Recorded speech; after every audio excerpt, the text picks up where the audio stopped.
হঠাৎ দেখে মনে হতে পারে হয়তো কোনো সিনেমার শুটিংয়ে ব্যবহৃত হচ্ছে গাড়িটি, কিংবা প্রবল জলোচ্ছ্বাসে হয়তো সমুদ্র সৈকতে ভাসছে গাড়িটি। কিন্তু আপনার চোখ কপালে উঠবে যখন জানবেন এই জিপ গাড়িটি একটি সরকারি গাড়ি। চট্টগ্রামের পার্কি সমুদ্র সৈকতের পানিতে ভাসছে জ্বালানি ও খনিজ সম্পদ মন্ত্রণালয়ের স্টিকারযুক্ত একটি জিপ গাড়ি। 25 মে সকাল 7:30টার দিকে পার্কি সমুদ্র সৈকতের চরে আটকে যায় জিপ গাড়িটি।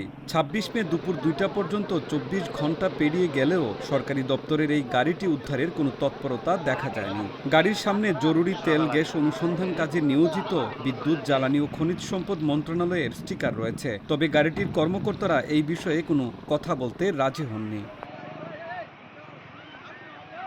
গাড়িটির চালক পরিচয়ে জসিমউদ্দিন নামে এক ব্যক্তি জানান, শনিবার সকালে আমরা চট্টগ্রামের পটিয়া থেকে ঢাকা মেট্রো ঘ 11-1333 ও ঢাকা ল 7-8 নম্বরের দুইটি গাড়ি নিয়ে ভ্রমণের উদ্দেশ্যে পার্কি সমুদ্র সৈকতে আসি।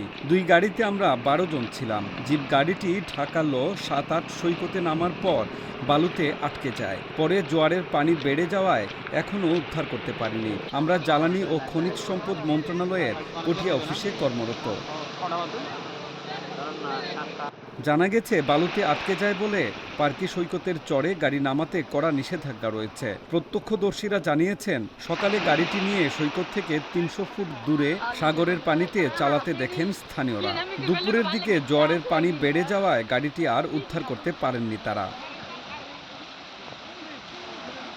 এই সময় কর্ণফুলী থানার ভারপ্রাপ্ত কর্মকর্তা ওসি মোহাম্মদ জহির হোসেন বলেন, পার্কি সমুদ্র সৈকতের চরে গাড়ি আটকে যাওয়ার ঘটনাটি শুনেছি, বিষয়টি দেখা হচ্ছে।